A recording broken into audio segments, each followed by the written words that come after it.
வணக்கம் நண்பர்களே.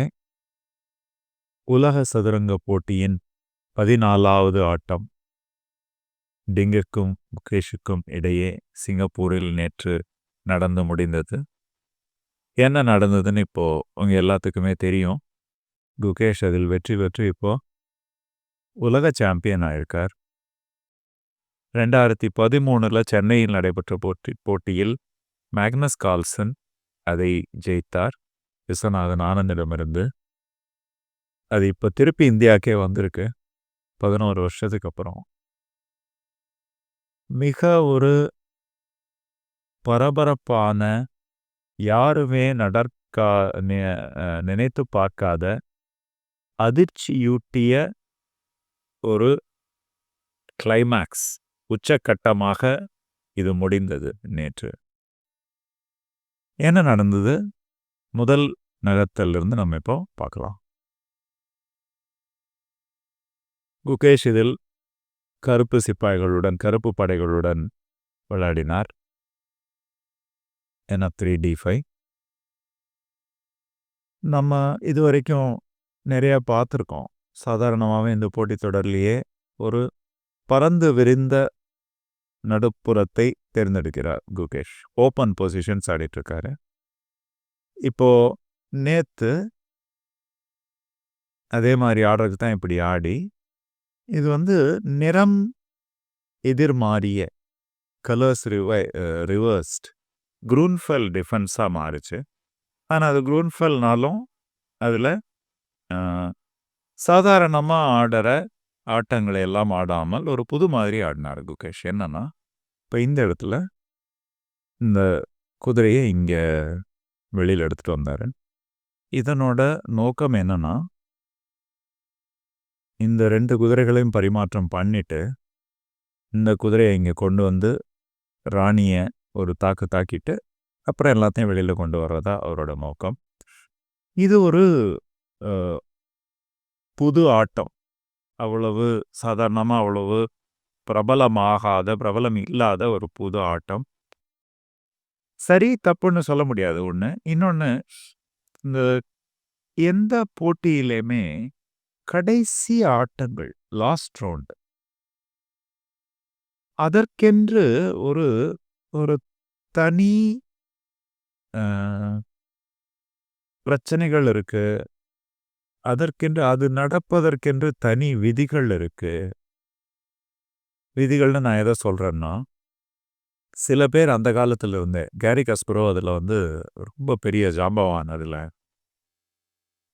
கடைசி ஆட்டத்தை ஜெயிக்க வேண்டிய சமயத்தில் ஜெயிக்கிறது அப்படிங்கிறது அது ஒரு தனி கலை.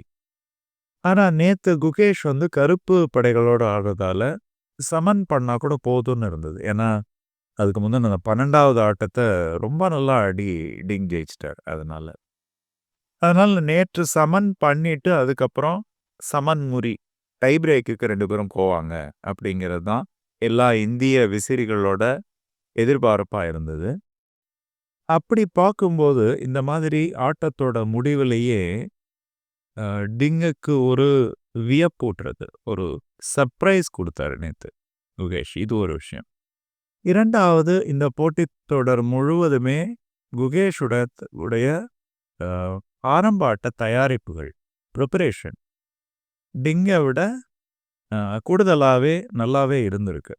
அதனால் இது ஆடினோடனே நம்ம நினச்சோம், சரி இன்றைக்கி குகேஷ் ஒரு புதுமையாக அவர் தயார் பண்ணிட்டு வந்த ஒரு ஆட்டத்தை ஆட போகிறார், என்ன நடக்குதுன்னு. ஆனால் டிங் இந்த இடத்துல ரொம்ப நல்லாவே ஆடினார். முதல் விஷயம், இது போன்ற படை நிலைகளில், பொசிஷனில் எல்லாமே இந்த வெள்ளையோட இந்த பிஷப் ரொம்ப ரொம்ப முக்கியமான ஒரு பிஷப். இப்போ இந்த ஒரு பிஷப்போட அதனோட அந்த பாதுகாப்பில், அதனோட தாக்குதலில், அது செலுத்துகிற ஆதிக்கத்தில் தான் இந்த மாதிரி ஆரம்ப ஆட்டங்களோட தன்மையே எப்படி அப்படிங்கிறது நிலை நிர்ணயிக்கப்படும். அப்படி இருக்கும்போது இந்த ஆட்டத்தில் டிங் கொஞ்சம் முதல்ல இருந்தே கொஞ்சம் அவரோட கை மேலே இருக்கும் அப்படிங்கிறதும் எல்லாத்துக்கும் தெரியும். அந்த நிலைமையில டிங்கு சுருட்டி விட்டார். இந்த சிப்பாய மேல தள்ளினார். இப்போ உங்களுக்கு தெரியும், இந்த பிஷப்பின் வலிமை நன்றாக கூடுகிறது. ஏன்னா எடுத்த உடனே இங்க இந்த நடுப்புறத்தில் இதுல தாக்குதல தொடங்கி, இந்த பிஷப்போட நிலைமைய நல்லா வலு பண்ணிக்கிறாரு டிங்கு. இதுக்கப்புறம் நல்லாவே ஆடினாரு டிங்கு ரொம்ப நேரம். இந்த இடத்துல கொஞ்சம் அவசரமா பின்னாடி போயிட்டாரு. இது வேற கட்டத்திற்கு போயிருக்கலாமோ அப்படின்னு தோணுச்சு. அதனால அதுவும் வந்து பல வல்லுனர்களும் அதத்தான் வந்து பேசிட்டு இருந்தாங்க. பின்னாடி வேற எங்காவது போயிருக்கலாமோன்னு தோணுச்சு. நேரா பின்னாடியே போயிட்டாரு. இதுவும் வந்து இதுக்கு முன்னாடி நடந்த சில போட்டிகள பத்தி நம்ம விவாதிச்சிருக்கோம். சில சமயம் களத்துல எது மிக நல்ல நகர்த்தலோ, அத நகர்த்துறத விட, எதிராளி எதுக்கு தயாரா வந்திருக்க மாட்டாரோ, அது நகர்த்துறது ரொம்ப சரி. ஏன்னா, இருக்கிற அந்த 2 மணி நேரத்துல சரியான நகர்த்தல 2 பேரும் கண்டுபிடிக்கணும் இல்லையா? அதனால. இந்த இடத்தில் அடுத்ததாக குகேஷ் எடுத்த பெரிய முடிவு, இந்த சிப்பாய தள்ளிவிட்டார். இத பத்தி நம்ம ஆல்ரெடி ஏற்கனவே பேசியிருக்கோம். பரப்பு, இடம், ஸ்பேஸ் அப்படிங்கிறது குகேஷுக்கு மிக பிடித்த ஒரு விஷயம். இந்த ஆட்டத்திலும், இந்த 14வது இவ்வளோ முக்கியமான ஆட்டத்திலும், இந்த ஸ்பேஸுக்காக முன்னாடி போறாரு குகேஷ்.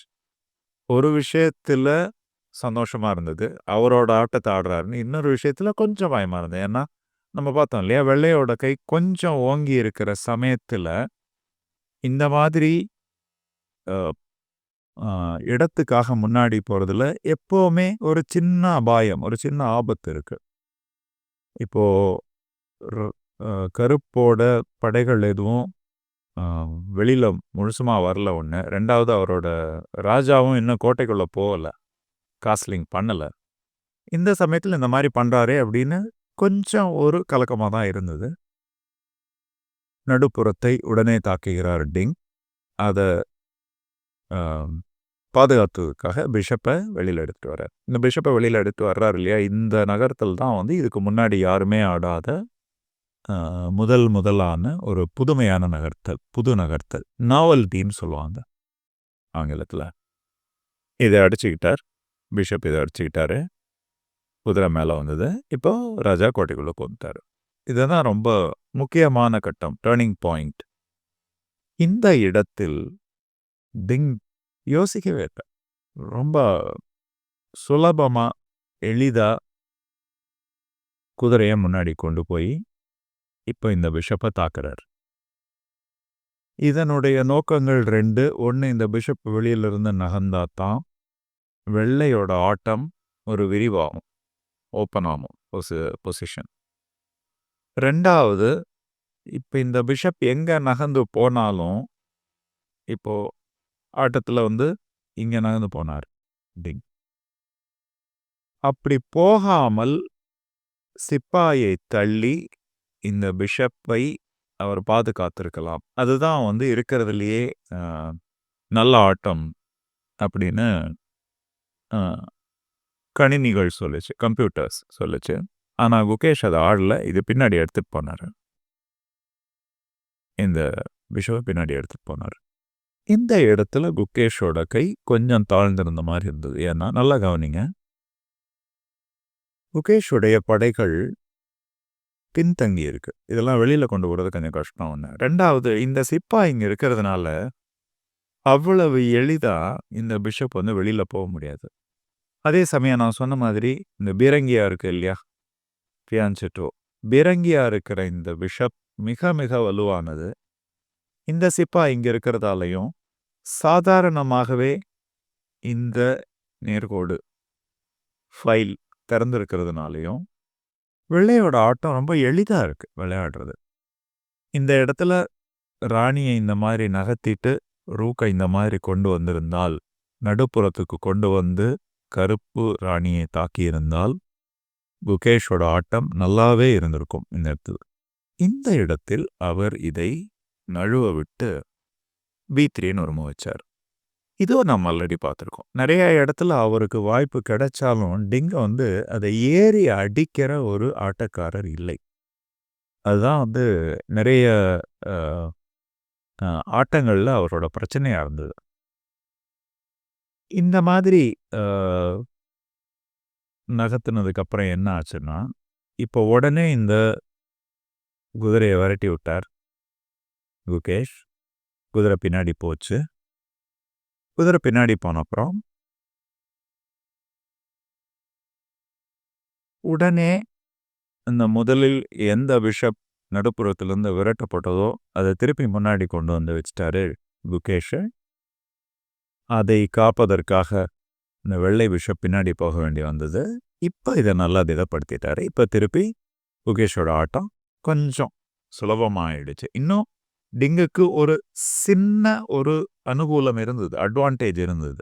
ஆனாலும் ஆ இந்த இடத்தில் குகேஷ் இந்த ஆட்டத்தில் தப்பித்து விடுவார் அப்படிங்கிற நம்பிக்கை எல்லாத்துக்கும் வந்துச்சு விசிறிகளுக்கெல்லாம்.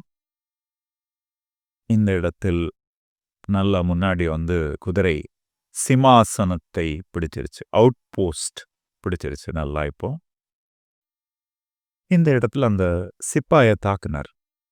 இந்த குதிரைய எந்த சிப்பாய் தாங்கி பிடிச்சிட்டு இருக்கோ, அந்த சிப்பாய இங்க தாக்குறாரு குகேஷ். இந்த இடத்தில் தான் மிக வியப்படையச் செய்கிற ஒரு முடிவை எடுத்தார் டிங்கன்.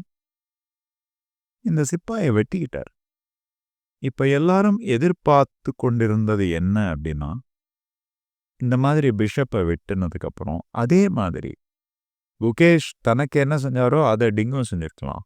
அந்த குதிரையை தாக்கி பிடிக்கின்ற இந்த சிப்பாயை இவ்வாறு தாக்கியிருக்கலாம். இந்த நகர்த்தல்களுக்கு அப்புறம் டிங்குக்கு ஒரு சிறிய அளவுல கொஞ்சம் அனுகூலம் இருந்திருக்கும். அவரோட கை கொஞ்சம் மேலேறி இருந்திருக்கும். அதை நழுவ விட்டு இந்த சிப்பாயை வெட்டி கொண்டார். இந்த மாதிரி குதிரைய தள்ளி இப்ப இந்த பீரங்கியா இருந்த இந்த பிஷப் கருப்பு குதிரையை தாக்குது. இதுக்கப்புறம் ஆட்டத்தில் ஒண்ணுமே இல்லைன்னு ஆயிடுச்சு. அவசரமா எல்லாத்தையும் பரிமாற்றம் பண்ணிட்டாரு குகேஷ். இதுக்கப்புறம் ஒண்ணுமே இல்லை. ஆட்டம் வந்து சமநிலை. சமநிலைன்னா ஜெயிக்கிறதுக்கு ஒண்ணுமே இல்லை. அதுவும் உலக சாம்பியன்ஷிப் லெவல்ல 27,000 2700 ரேட்டிங் வச்சிருக்கிற 2 பேர் ஆடுற ஆட்டத்தில் இது ஒண்ணுமே இல்லைன்னு சொல்லணும். உப்பு சப்பு இல்லாத ஆட்டம் சொல்லணும். இந்த மாதிரி நடந்தது. இந்த இடத்துல டிங்கே தான் வளர போய் தானே முதல்ல ராணிகளை பரிமாற்றம் கேட்டார். குகேஷ் இந்த ஆட்டத்தில் முதல்ல இருந்தே சொல்லியிருக்கார் இல்லையா, இது அந்த போட்டித்தொடர் நேற்று முடிஞ்ச அப்புறமும் சொன்னார் குகேஷ். முதல்ல இருந்தே நான் வந்து முடிவு பண்ணிட்டேன், எல்லா ஆட்டத்தையும் கடைசி வரைக்கும் விளையாடுறத முடிவு பண்ணிட்டேன்னு.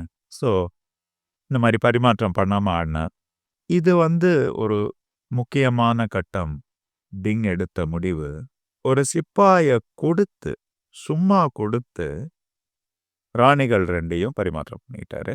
அடுத்ததா 2 யானைகளும் பரிமாற்றம் ஆகி இந்த களநிலை வந்தது, பொசிஷன் வந்தது. இந்த இடத்தில் சில விஷயங்களை நாம் விவாதிக்க வேண்டும். சதுரங்கத்தில் ஒரு பொசிஷன் சமநிலையில் இருக்கலாம், டிராயிஷா இருக்கலாம். ஆனால் அதை சமன் பண்ணுறதுங்கிறது சுலபமாக தான் தோணும். எப்போவுமே ஒரு சின்ன உறுத்தல் இருந்துக்கிட்டே இருக்கும். சரியா ஆடி சரியா சமம் பண்ணணும் அப்படிங்கிறது ஒன்று. 2வது, கிராண்ட் மாஸ்டர்ஸ் 2 பேத்துக்கு இடையில நடக்கிற ஒரு ஆட்டத்தில் இது வந்து சமம் பண்ணுவாங்கங்கிறது எப்போவுமே சாதாரணமாக 10க்கு 9 முறை நடக்கக்கூடியது. ஆனால் வெள்ளை படையோடு ஆடும் எத்தனையோ பேர், 100கணக்கில் இந்த மாதிரி களநிலைகளில் தோற்றிருக்கிறார்கள். இது ரொம்ப முக்கியமான விஷயம். எதனால எல்லாரும் சதுரங்கம் கற்றுக்கணும் தெரியுமா? குழந்தைகளுக்கு நம்ம கண்டிப்பாக கற்றுக் கொடுக்கணும் தெரியுமா? சில விஷயங்கள் இருக்கு. ஒன்று, இந்த இடத்துல நீங்கள் வெள்ளைப்படையோட நிலைமையில உங்களை வச்சு பாருங்க. ஆட்டம் சமன்தான் ஆகும், சமநிலையில் தான் இருக்கிறது. ஆனால் இந்த ஆட்டத்தை சமன் செய்வதற்கு எதிராளி ஒப்புக்கொள்ளவில்லை. அவர் விளையாடிட்டே தான் இருப்பார். இப்போ அந்த நிலையில்லா தன்மை ஒண்ணு இருக்கு இல்லையா? இந்த இடத்துல. அன்சர்டனிட்டி. இது என்ன அப்படின்னு கத்துக்கிறதுக்கு நமக்கு நிஜ வாழ்க்கையை ஒரு பயிற்சியாகச் செய்வது சதுரங்கம். இந்த இடத்துல. இப்போ கருப்பு நிலையில இருந்து பாருங்க. என்ன நீங்க முயற்சி பண்ணாலும் ஒண்ணும் பெருசா கிடைக்க போறதில்ல. இது சமன்ல தான் முடியும் அப்படிங்கிறப்பவும், ஒரு துளி நம்பிக்கை இருந்தால், அந்த நம்பிக்கையை வைத்து நீங்கள் ஆட்டத்தை ஆடிக்கொண்டே இருக்கிறீர்கள். உங்களால் முடிந்ததை கொடுத்துக் கொண்டே இருக்கிறீர்கள். இது 2மே வாழ்க்கை நமக்கு கற்றுக் கொடுக்கக்கூடிய பாடங்களை, நிஜத்தில் கற்றுக் கொடுக்கக்கூடிய பாடங்களை களத்துல கற்றுக் கொடுக்கிறது தான் சதுரங்கம். இதனால தான் chess gives so much to a person which is so much related to life. இதனால தான் சதுரங்கத்தை எல்லாரும் விளையாடணும் அப்படிங்கிறதோட முக்கியமான நோக்கம் இந்த மாதிரி விஷயங்களா வரணும். நான் சொன்ன மாதிரியே தான் ஆச்சு. பெருசா ஒண்ணும் நடக்கல. அப்படியே போயிட்டே இருந்தது. ஆ, டிங் பாதுகாப்பா தான் விளையாடிட்டு இருந்தாரு. ஒரு கட்டத்துல இந்த சிப்பாய தள்ளி விட்டார். இதனோட பாதகம் என்னன்னா, இப்போ இன்னொரு சிப்பாயும் பரிமாற்றம் நடந்துரும். அந்த முன்னாடி தள்ளியிருக்கார் இல்லையா அந்த பானை, அதுவும் நடந்தது கொஞ்ச நேரம் கழிச்சு. அப்பப்போ போய் அந்த யானையால போய் பிஷப்ப பிடிக்கிறதும், அந்த பிஷப் ஓடுறதும் எல்லாம் நடந்துட்டே இருந்தது. இப்போ ஒரு சிப்பாய பரிமாற்றம் பண்ணிட்டார். ஆம், டிங். இந்த கட்டம் மிக மிக சமநிலையில் இருக்கின்ற ஒரு கட்டம். இதுல ஜெயிக்கிறதுக்கு வாய்ப்புகள் என்னன்னே தெரியல. இருக்குதான்னு தெரியல. ஆனாலும் குகேஷ் விளையாடிக் கொண்டே இருந்தார். இது அடுத்த விஷயம். இந்த கட்டத்தில் சமன்தான்னு தெரிஞ்சப்புறமும் ஆடும்போது, கணக்குல இத பாதுகாப்பா விளையாடி, அபாயத்திலிருந்து வெளியேற்றி சமன் பண்ண வேண்டிய நிலைமையில இருக்காங்க இல்லையா? அவர்கள் மேல் கூடும் அழுத்தம், பிரஷர், நெருக்கீடு. இதை மணிக்கணக்குல தாங்கி பிடிச்சு விளையாடுறதுங்கிறது அவ்வளோ சுலபம் கிடையாது. எந்த நிலையிலயுமே சதுரங்கத்துல. பெரிய கிராண்ட் மாஸ்டர் நிலையிலயும் சரி, குழந்தைங்க விளையாடுற நிலையிலயும் சரி. அதனால எப்பவுமே ஒரு ஒரு 5% டிங்குக்கு கண்டிப்பா ஒரு கலக்கம் இருந்துட்டே இருக்கும் ஒண்ணு. 2வது ஆட்டம் ஆல்ரெடி 50 நகர்த்தல்களுக்கு மேல போயிடுச்சு. 5 மணி நேரத்த கடந்திருக்கும். அந்த 5 மணி நேரத்துக்கு அப்புறம் ஒருத்தர் நம்மள விடாம எதிர்க்க உட்கார்ந்து நம்மள அழுத்திட்டே இருக்காரு அப்படின்னா, அதை தாக்கு பிடித்து ஆடுறதுங்கிறதுக்கு ஒரு ஒரு கடுமையான ஒரு மன உறுதி வேண்டும். அது இருக்கிறவர் தான் டிங்கு. 10 நாள்ல 9 நாள் சரியா ஆடிடுவார். நேத்து அது நடக்கல.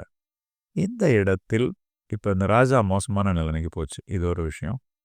2வது மெதுவா தன்னோட ராஜாவ வெளியில கொண்டு வர்றாரு குகேஷ். ஒரு செக் கொடுத்தாரு. ராஜ சோதனை அப்படின்னு நான் ஒரு வார்த்தை கண்டுபிடிச்சிருக்கேன். ராஜ சோதனையை கொடுத்தாரு. சரி, ஒரு ஆட்டம் கழிச்சு பாருங்க. இது முதல் ஒரு சிறு பிழை. எதுக்காக அந்த பிஷப்பை கொண்டு போய் அந்த ஓரத்துல கொண்டு போய் வைக்கணும்? தேவையில்லாம யோசிச்சு பாருங்க. இது வேற எங்க வேணா இருந்திருக்கலாம். இங்க ரொம்ப சிறந்தது. ராஜாவுக்கு பக்கத்துல பாதுகாப்பா இருந்திருக்கலாம். இதை கொண்டு போய் ஓரத்தில் வைத்தார் டிங். இதெல்லாம் ஒரு சின்ன ஒரு அசட்டை, ஸ்மால் கேர்லெஸ்னஸ் இது. இதுக்கப்புறமும் ஒன்றும் இல்லை. இந்த யானை வெளியே வந்தது. இதைத்தான் நாம் நேற்று களத்தில் பார்த்தோம். இந்த இடத்தில்தான் முதல் 5 சரியான நகர்த்தல்களில் எதை நகர்த்தி இருந்தாலும் ஆட்டம் சமனில் முடித்திருக்கும். ஆனால் தோக்கக்கூடிய ஒரே வச்சாரு. இப்பதான் அந்த 2 யானையும் பரிமாற்றான அப்புறம் இந்த பிஷப்பு பரிமாற்றான அப்புறம் இப்பதான் டிங்கு பார்க்குறார். இந்த இடத்துல வெற்றி வந்துருச்சு. இது எப்படி வெற்றி? இப்போ இருக்கிறதுலையே சரியான நகர்த்தல் இதுன்னு சொல்லலாம். இது கரெக்டாக இங்கே வைக்கணும். இப்போ நீங்கள் எங்கே போனாலும் அந்த ராஜாக்களின் நேர் எதிர்நிலை அப்போசிஷன்ல வெற்றி பெறார் குகேஷ். இப்படி ஆடினா இப்படி வந்து, இப்படி ஆடினா இப்படி வந்து, இப்போ உள்ள வந்து கொஞ்சம் கொஞ்சமாக உள்ள வந்து சிப்பாயை ஜெயிச்சிரும். நீங்கள் உள்ளே போகாமல் மேலே வந்தார் அப்படி. இப்போ குகேஷ் கிங் இங்கே போனார். இப்போ வந்து இந்த மாதிரி ஜெயிக்கும் கருப்பு. இப்படி உள்ளே போனால் முதல்ல என்ன பண்ணுவார், இதில் ஒரு சின்ன விஷயம் இருக்குது. முன்னாடி போய் அவசரப்பட்டு முன்னாடி போயிடக்கூடாது. இந்த பானை தரணும், சரியான சமயத்தில் தரணும். இந்த மாதிரி சமயத்தில் தரணும். தந்துட்டு அடித்த அப்புறம் நம்ம திருப்பி எதிர் சமநிலை பிடிச்சு உள்ளே வந்து இந்த சிப்பாயை ஜெயிச்சு அதுக்கப்புறம் ஜெயிக்கணும். நேற்று நடந்தது சதுரங்கத்தில் மட்டும் ஆடப்பட்ட, சதுரங்கத்தில் தோற்கப்பட்ட ஒரு ஆட்டம் இல்லை. சதுரங்கத்து பலகைக்கு வெளியே மனதில், மன உறுதியில், அப்புறம் அந்த அட்டென்ஷன், அந்த கூர்மையான ஒரு நோக்கு ஆட்டத்தில் இல்லாமல் ஒரு நொடி நேரம் கலைந்த ஒரு ஒரு மனச்சிதறலில் ஒரு உலக சாம்பியன்ஷிப்பே ஒருத்தருக்கு கையை விட்டு போயிடுச்சு. சதுரங்கம் விளையாடணும் அப்படின்னு ஆர்வம் இருக்கிற அன்பர்கள் முதல் விஷயம் கண்டிப்பாக விளையாடுங்க. உங்கள் மன உறுதி, உங்களுடைய மன திறன்கள், உங்களுடைய ஆட்ட ஆற்றல்கள் இதெல்லாம் வந்து கண்டிப்பாக வளரும். எல்லாத்துக்கும் மேலே சிறந்த மனிதர்களாவீர்கள். எதற்கும் பயப்படாத, எந்த நிலைமையிலும் சோர்வடையாத, ஜெயிக்கிற கட்டமாக இருந்தாலும் சரி, வச்சு பாதுகாப்பாக வச்சு உறுதியாக எதிர்த்து நின்று சமன் பண்ணுற சட்டமாக இருந்தாலும் சரி, எந்த நிலையிலும் உறுதியாக இருக்க வேண்டும். அதைத்தான் நேற்று ஆட்டம் காட்டியது. நன்றி. மீண்டும் சந்திப்போம்.